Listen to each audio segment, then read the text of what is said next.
Welcome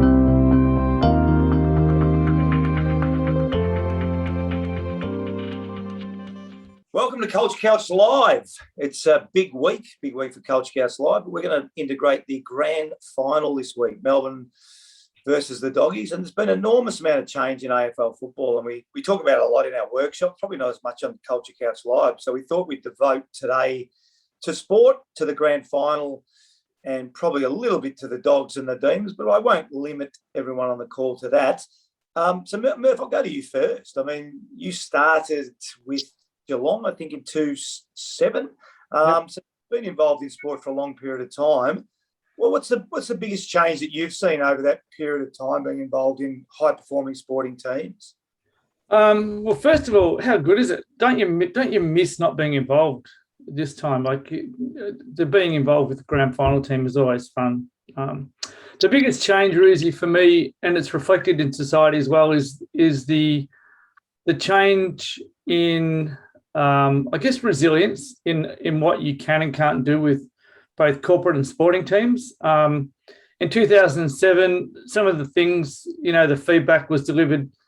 We walked in and it was much more intense quickly, whereas now, 14, 15 years later, we have to build into developing relationships and giving the feedback and making sure everyone's organised for it. So I think it's reflective of society, and even though we take it for granted now, in that period, we've seen the advent of social media.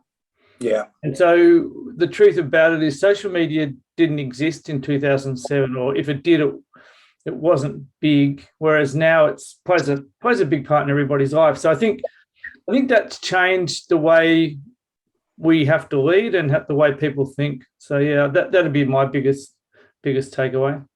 Miss, I'm going to ask you the same question, because you were with cricket before you and I connected at the Sydney Swans. So you also have been involved in not only AFL football, but in cricket and other sports as well for a long period of time. What about from your perspective?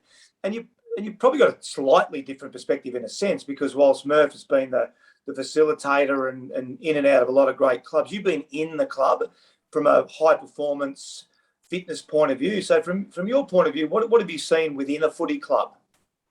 Yeah, I was sort of reflecting with a couple of people that we work with, Fruzy, at the Swans last week, and I reckon from a general sense, and we sort of broke it up into decades, we thought the early 2000s was about sort of cutting edge strength and conditioning and, all about recovery and, nutrition. And then the 2010s was more about data analytics. The GPS really came into the game and was all about analysing numbers and workloads and things like that. Now we feel that, team and culture is going to be the big competitive advantage sort of moving forward. And although in saying that, reflecting on the Swans in 05 and 6 and, obviously Geelong when Jared was working with them in the early 2000s, probably got a head start, in front of a lot of teams. But I think you look at Melbourne now, and the consistent message coming out of Melbourne for this year is that it's all about sacrificing for the team and understanding that, the team is the sum of a whole lot of parts, and how powerful it is when people, subjugate the individual accolades and aspirations for that of the team. Yeah, 100%. Absolutely. I just want to set for people, because you were a footballer, but I do believe that you got reported for hitting a teammate. Is that correct or not? Just now, I don't want to embarrass you, but that's where does that fit in the culture of a footy team, whacking your teammate? Just quickly. How do you answer that? What's your answer to that? Mate, when you step over the white line fever, it's a fever. I remember, as embarrassed and as red as my face has gone through that question, I don't remember much about the games that I played. And it was almost like that me, myself and Irene moment where he changes from himself as the police officer into the animal or the angry man. But yeah, when I went over the line out onto the field, I don't recall much of the game. In fact, after the game, I used to have to go up to the players and said, who played well today? Because I can't remember who played well. I only know if we won or lost. I'll tell you what's been interesting was, on a serious note, Tyler's played Wangaratta this year, and I've really enjoyed the culture of the city, like the town really embracing the footy club. And you played a lot of country footy. Maybe talk to that in relation to, because now if you look at Melbourne, who haven't won it for 50 odd years, it's this real collective groundswell. And I suspect you existed in that every week you played footy. Yeah, it's unreal. I mean, I've lived down the coast. I'll move back down the coast now, but you become almost a lack of a better term, somewhat of a mini celebrity down here from having that amount of sort of interaction with the football club. I did a talk at the footy club during the footy season when it wasn't COVID, and there was quite a lot of businesses and public figures down from the area. It was really good just to reflect on my journey through being a footballer, and I think we've had a couple of culture couches in relation to this, and my upbringing in terms of role models were those very aggressive, authoritarian leaders, and I've transformed myself into understanding the importance of being a role model and being a leader, and even I talked a lot about mental health in that discussion as well, and how someone like myself, who's very respected in the town in front of people who wouldn't expect me to come up in front of the group and be quite vulnerable, was happy to get up there and talk about the challenges I faced and went through and overcome. And that piece was really, really, it was a beautiful actual thing. I had my family and all that there as well, which was great. But yeah, the whole aspect of country footy, I mean, on a Saturday, the town jewels, we say Leongatha and Wondagee, for example, in that era, you either came from junior footy or like VSFL or under 18 football, and then went and played a few senior games, and then went to AFL, or retired through the system. So the system actually had some really, really good footballers. Like in my career, I played against a chunk of AFL footballers, and the way the teams and the towns get around football down here is just absolutely amazing and almost institutional, similar to sort of what you would see in English football. And they approach it and how people really get involved and embrace it. It's amazing, and it's a really good feeling to be around. Yeah, it's sort of a whole sort of city culture, isn't it? Carly, I'll go to you, because maybe looking from a different perspective, and now you're with us and you're hearing a lot more of the sporting and footy stories. But what do you think football means to the culture of an organisation? Like in terms of the chatter and the talk and the analogies and maybe the CEOs, et cetera, et cetera. So through that lens, where did football sit, do you think, in the corporate world and the grand final this week? Oh, well, coming from the media industry, football grand final week was always amazing for us. There's lunches and, breakfasts and the whole kit and caboodle in terms of getting people together. But I think, particularly at the moment through the pandemic, it's really giving everyone something to look forward to on the weekend, giving everyone a sense of normality. I think that, community vibe has been really good through the season to give people something to focus on. But I think it's always a great talking point. And it helps with that water cooler conversation. It gives people something to talk about. It gives, everyone the start of a conversation to build those relationships and to start that conversation. But I think, Reezy, one of the things we've been talking about a lot as a group lately is the types of leaders that run corporations, but also that run football clubs, and the different styles that they need to get into the zone of. And, some of the conversations we've been having around lately is, if we're looking at personality profiles and people are using a red energy and they're driving really hard, are they the best type of leaders? But I think it's an interesting question back to you, is that red energy is really historically where coaches have needed to play, but we're seeing that change quite a lot in the recent years, like Jez mentioned. So what have you observed in that space?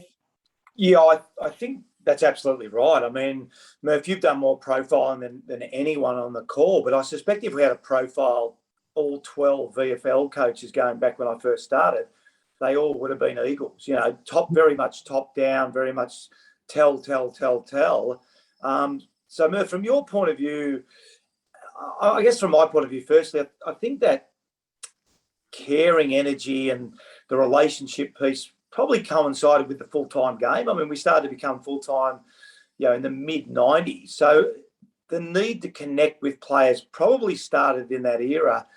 And I suspect that was when the transition started, Murph, to a slightly different style of coach. It's a really interesting question, and I'm just going through because I do have profiles of a number of head coaches and senior coaches in the AFL at the moment. Interestingly, Bomber wasn't. Bomber was a really quite a quiet person. Yeah. But you do see a lot of red blues, blue reds, because the competitiveness to do it. But you're a green blue, aren't you? So you sort of tip the scales a little bit the other way. The coaches this weekend, I don't know either of them really. So I absolutely couldn't talk about the profile of Simon Goodwin or Luke Beveridge, but it is interesting. It has, and that was sort of what I was alluding to at the start. It has changed, and it is changing. We're now seeing a really significant emphasis on leaders from all different areas of the four quadrants. So as we move forward in the next generation, we are going to see a lot more blue, green, green, blue type coaches, I suspect. And so it's a good point that Carly makes. Misso, you and I both. Yeah. Sorry, Carly. I'm just going to further Misso because we touched on before. Probably Max Gawn and even the two captains. Like if you look at the captains, you and I have had a fair bit to do with Gawny, but I would suggest he's more that caring type, isn't he? Like he's obviously really competitive, but you made a good point about, and I think the Bont possibly would be too. Looks like they're both very competitive, but even their profiles might be slightly different now. Yeah, I would say that neither captain would be high red on the weekend, and Gawny would definitely be a relationship-focused type captain. And from afar, the Bont would seem similar. And I think the other thing that's quite significant about this weekend, it's the first time in AFL history that the two grand final teams have female presidents.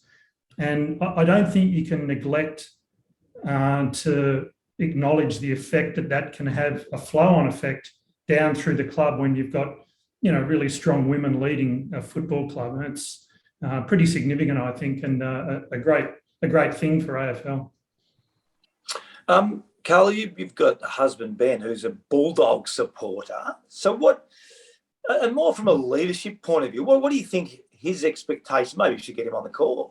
Is he around? But what do you think his expectations from a Bulldog supporter of his team this weekend? While you're thinking about your answer, will you be wearing a Bulldogs jumper, Carly, while you watch the game? Absolutely. Our whole family are Bulldogs, and we've always been Bulldogs. So it's actually really sad that we can't watch it together as a family. Carly, I've never asked you. You are a Bulldog supporter. I've never absolutely. Yep. Yeah. I've got lots of favourite players I could tell you about over the last however many years. So what are your expectations then of the team? Well, it's always just that they go out there and they try their best, right? So if you go out there and it's not competitive and they don't do what they normally do, it's always really disappointing. But as you say, Ruzi, when we talk about leadership, players always go out there to win. They don't go out there to lose. But you've got to be focused and you've got to stick to the game plan. And you all know that way better than I do. But yeah, it's just being really competitive. But from a neutral point of view, Melbourne hasn't won it for a long time, and I know that you and Dave are quite invested in Melbourne, so it would be nice to also see them win. But yeah, I just hope we're in a good mood for the next week after the Saturday's result. So what about from your point of view? What are you most, again, taking a neutral look, more from a corporate point of view? If you're talking to a CEO right now, what would you say to them about watching the game as it transpires on the weekend in relation to perhaps what they're doing with their business? I think that you can't relate to the grand final. I think you need to encapsulate the entire process of the season more so. I think it's hard to relate to one game. I just look at it from, I played in 5 grand finals and only won one, and they're just not easy to win. And I think the big part of these moments, which we would reflect on in it from a corporate perspective, is under pressure. People don't necessarily cope with pressure so well. So playing in 5 grand finals, some of the times the best players that I played with during the final season, they were the worst. Yeah. They just couldn't handle the moment of the scenario. I thrive under pressure. I prefer it. So when we're winning by 20 goals, I'm not your best player, but when we win by a point or lose by a point, I probably would be. And I think that aspect about pressure and dealing and handling pressure is a big thing. And I love to see you sort of look at who's going to win the Norm Smith, and everyone just goes for, sure, if you go for Dustin Martin for Richmond, but on the weekend, who's that going to be? And it's for Melbourne specifically turning up this weekend in their first grand final in some time. It's going to be interesting to see who does turn up and who plays well. Well, so you could get a call up based on this. Close game, Murph. He's no good in the one-sided affairs. He just turns up at half time. Hey, Ruzi, you always say you'll pick the team that you trust the most, yeah? Yeah. So who do you trust the most, and why? I think at this stage, I reckon I talk about Richmond a bit, and we can probably maybe touch on both the Bulldogs and Melbourne. I remember when Richmond was seen as a perennial sort of ninth place team, and I was working for Triple M doing a lot of Sunday games the year they won the premiership. And to your point, Murph, I do remember driving to the game. It was about round 15 or round 16. I can't remember who was playing. And I thought, I actually trust this team now. And it's a really, really good point you make. And by that, both supporters should be thinking, to Waz's point, under pressure, what do you think is going to happen on the weekend? Will 18 players from Melbourne all play for each other? Will 18 players for the Bulldogs play for each other? Will they keep doing the things they've been doing during the year? Do they trust? Do they believe in each other? And I think that's fundamentally, to answer your question, I think Melbourne have really gained the trust over this particular season. Clearly, the Dogs have won it. So 2016, and there's a great advantage in that. But I think in that regard, it goes in pretty equal. So the trust has been built by Melbourne. Trust was gained in 2016. I think the other thing, Murph, which I'll refer to, particularly anyone on the screen, we show a slide now about it's the lower performers. I think it's 45% they drag down the. Yeah. And what I do always say is the bottom six players will determine the grand final. All right. To Waz's point before, you might have, a couple have the best players. One has a really good game. Three have a pretty good game. One has a stinker. I always feel like the top six cancel each other out. And so maybe talk to that, Murph. To be honest, I haven't followed either of the teams much all year, except I've always my first job in football was with Melbourne, so I know a lot of the Melbourne people really well because I was a membership manager. So I'm really excited for them, and I hope that Melbourne wins on that basis. But I've loved watching the few games that I've seen the Bulldogs play this year, just the way they play. So I've not done an analysis of it, but if you go to the bottom six, my gut feeling is the Bulldogs would win it. But I to be honest, I don't know, and I hope that Melbourne get up for all my friends at Melbourne. Let's take this. But sorry, Miso, go. We talk about the trust bank a lot and making deposits into the trust bank, and some of the best TV I've seen this year, it was on Monday night on AFL 360, and they had Damien Hardwick and Clarko at the desk. So you got two coaches who have won 6 out of the last 8 premierships. And Damien Hardwick came up with a fantastic statement. He said, in a grand final and finals time, you've got to be the best team at the right time. Yeah. But he then sort of went on to basically say, to be able to do that, you needed to have made a lot of deposits into the trust bank leading up to it, so you can draw on that at the right time. Yeah. So it's not just pulling a rabbit out of the hat, under pressure. It's week in, week out, following the process and doing what needs to be done to be a great team. And I think that can transfer to the corporate area as well, no doubt, Yeah, it's funny you say that, Miso. I was talking to a couple of former Geelong players during the week, and we were talking about some of the finals performances that have gone previously, and I guess if you go through some of the performances in the losing teams, they've been there throughout the season as well, and you do get exposed at the highest level in the biggest moments if you haven't got that trust in the bank account. And you're right, it's exactly the same in the corporate sector. We talk about it all the time, don't we? Mm. You know, like when it really matters, who's gonna step up and help you? Just to finish off, we've spoken a lot, obviously, about football and probably a lot to people that do follow the game. So if we were talking, I'll ask each of the same question. So if you're talking to a non-football person about the game on the weekend and tried to relate it to the corporate world, what would you tell them to watch? What would the main thing be that you would ask them to look at? I'll start with you. I think the big thing which we talk about is that 4-1. So irrespective of what happens in the game, they give each other positive reinforcement throughout the process. So just watch that happen, and it happens in all sports these days, but just continually supporting each other, irrespective of whether they're 2 or 3 goals down. You still get around your mates, and you never know what can happen. That's a great point. So remember when Luke Ablett kicked the ball across the goals and Ben Cousin marked it in the 2005 Grand Final? Yep. Cousins kicked the goal to put him in front. We had about half a dozen players go to Luke Ablett. I think it calmed not only the crowd down, certainly the coach's box and the players. So great point. Murph, over to you. I'd say sit back at the end of every quarter, just sit back and shut your eyes and take a helicopter view of what the overall picture of that quarter was. Because I think that when a team's playing well and you can sort of fit, if you step back and take you can see, you get that sense of, the red, white and blue all moving together at once, or the red and blue all moving together at once. Yeah. And I think it gives you a bit of a feel for where momentum is coming. Momentum's the only thing that's going to count. Like if you can maintain momentum or get it back when you need to, or it might even be whoever's got momentum in the last 2 minutes. That's momentum's going to play a massive part in this. And if you can see it and feel it, keep your eye on it. Misso? For me, it's keeping an eye on which team is able to maintain that selflessness the longest. Because I think in a grand final, the natural human instinct is to want to be the hero, So blazing away outside 50 and, donking it just before the goals and it gets knocked through, rather than just, playing the team game, lowering your eyes and trying to pick out a teammate who's in a better position.